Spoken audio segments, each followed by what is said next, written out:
दुनिया में अगर कोई ऐसा मुल्क है जिसे देखकर लगता है कि ये लोग मुस्तकबिल की किसी टाइम मशीन से आए हैं, तो वो बिलाशुबह जापान है। आज हम कोई आम सफरी कहानी सुनाने नहीं आए, बल्कि हम एक नाकाबिले यकीन हकीकत की कहानी सुनाने आए हैं। एक ऐसे मुल्क की कहानी जहां बुलेट ट्रेन वक्त का मुकाबला करती है, रोबोट्स आपके खानदान का फर्द बन जाते हैं और कब्रिस्तानों में भी टेक्नोलॉजी की झलक नजर आती है। रोबोट सिर्फ फैक्ट्रियों में काम नहीं करते, वो आपके लिए कॉफी बनाते हैं, होटल में आपका सामान उठाते हैं और यहाँ तक कि आपकी तन्हाई दूर करने के लिए आपके साथी भी बनते हैं। और इसी मुल्क के लोग दुनिया के सबसे ज्यादा मुहज्जब और नज़्मो-ज़ब्त वाले हैं। आज हम देखेंगे कि जापान सिर्फ टेक्नोलॉजी में ही नहीं, बल्कि सोच और फिक्र में भी हमसे 50 साल आगे कैसे है। तो चलिए मुस्तकबिल के इस मुल्क का सफर शुरू करते हैं। जापान का नाम सुनते ही सबसे पहले जहन में बुलेट ट्रेन या शिनकानसेन की तस्वीर आती है। लेकिन ये सिर्फ एक तेज रफ्तार ट्रेन नहीं, बल्कि ये जापानी नज़्मो-ज़ब्त की अलामत है। 320 किलोमीटर प्रति घंटे की रफ्तार से चलने वाली ये ट्रेन साल भर में औसतन 1 मिनट से भी कम लेट होती है। और सफाई का ये आलम है कि सिर्फ 7 मिनट में पूरी ट्रेन को बिल्कुल नया जैसा साफ कर दिया जाता है। रफ्तार के साथ साथ जापान जगह के इस्तेमाल में भी जादूगर है। बड़े शहरों में जगह की कमी कोई मसला नहीं, उन्होंने रोबोट से चलने वाले जेरे जमीन पार्किंग सिस्टम बनाए हैं। बस एक बटन दबाएं और आपकी साइकिल या गाड़ी पलक झपकते ही जमीन के नीचे गायब हो जाएगी। जब जरूरत हो तो एक क्लिक पर वापस हाजिर। रफ्तार का ये जादू सिर्फ जमीन तक महदूद नहीं, आसमानों पर भी इसकी हुक्मरानी है। जापान की एयरलाइंस जैसे ANA और JAL दुनिया की सबसे ज्यादा वक्त की पाबंद एयरलाइंस में शुमार होती हैं।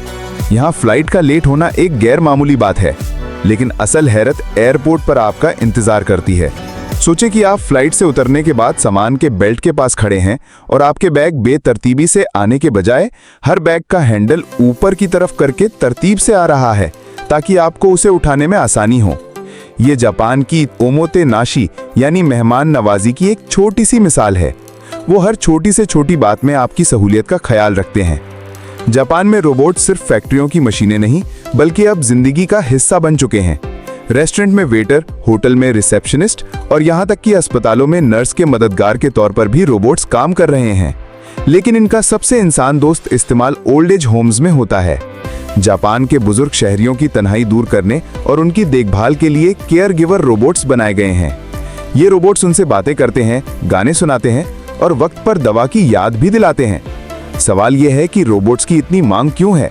क्योंकि जापान अपने सामाजिक मसाइल जैसे कारकुनों की कमी और बुजुर्ग आबादी में इजाफे का हल टेक्नोलॉजी के जरिए निकालना चाहता है। सोचिए कि एक टॉयलेट भी टेक्नोलॉजी का शाहकार हो सकता है। जापान में यह हकीकत है।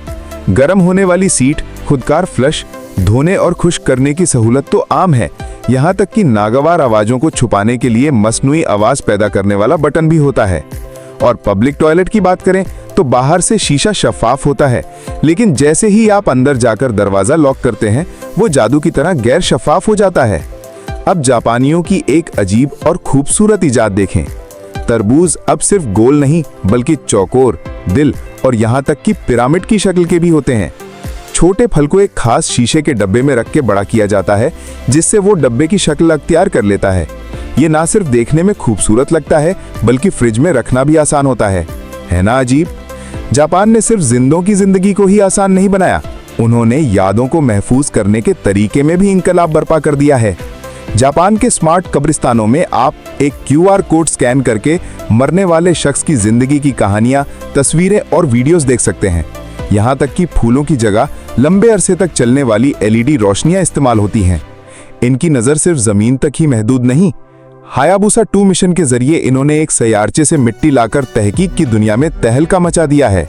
और जमीन पर शहरों की ऊंची इमारतों के अंदर रोबोट फार्मिंग हो रही है। रोबोट्स ही बीज बोते हैं, पानी देते हैं और फसल भी काटते हैं। ये कम जगह पर ज्यादा फसल उगाने की एक नाकाबिले यकीन मिसाल है। जलजलों से बचने के लिए फोल्डिंग घर तो बन ही गए, लेकिन मुस्तकबिल का एक और बड़ा चैलेंज समंदर की सतह का बढ़ना और जमीन की कमी है। इस मसले के हल के लिए जापान जो प्लान बना रहा है, उसे सुनकर लगता है जैसे कोई हॉलीवुड फिल्म की कहानी हो। वो फ्लोटिंग सिटीज यानी तैरते हुए शहर बनाने जा रहे हैं। तसव्वुर करें कि पूरा एक शहर पानी पर तैर रहा है। ये सिर्फ चंद तैरते हुए घरों का मजमुआ नहीं होगा, बल्कि एक मुकम्मल खुद कफील इकोसिस्टम होगा। मुस्तकबिल के लिए डिजाइन किए गए इस शहर में क्या क्या होगा? लोगों के रहने के लिए जदीद घर और अपार्टमेंट्स, दफ्तर और कारोबारी इलाके, शहर के अपने तैरते हुए फार्म्स जहां ताजा खुराक पैदा की जाएगी, बिजली के लिए काबिले तजदीद एनर्जी के जराए जैसे सोलर पैनल्स और समंदर की लहरों से पैदा होने वाली एनर्जी, और सबसे अहम, शहर के फजले को ठिकाने लगाने के लिए जदीद तरीन टेक्नोलॉजी होगी जो माहौल को कोई नुकसान नहीं पहुंचाएगी। ये शहर ना सिर्फ कुदरती आफतों से महफूज होंगे, बल्कि ये माहौल दोस्त और पायदार तर्ज जिंदगी का एक मुकम्मल मॉडल होंगे। जापान सिर्फ मौजूदा मसाइल के बारे में नहीं सोच रहा, बल्कि वो अगले 100 साल के चैलेंजेस से निपटने के लिए अभी से तैयारी कर रहा है। गैर मुल्की सयाहों और कारकुनों की सहूलत के लिए जापान में ऐसे स्मार्ट ईयरबड्स बनाए हैं जो तकरीबन रियल टाइम में बातचीत का तर्जुमा कर सकते हैं। फर्ज करें एक जापानी शहरी अपनी जबान में बात कर रहा है और आप अपने कान में लगे ईयरबड में उसकी बातों का तर्जुमा फौरन अंग्रेजी या अपनी जबान में सुन रहे हैं। इसी तरह आपकी बात उस तक जापानी जबान में पहुंच रही है।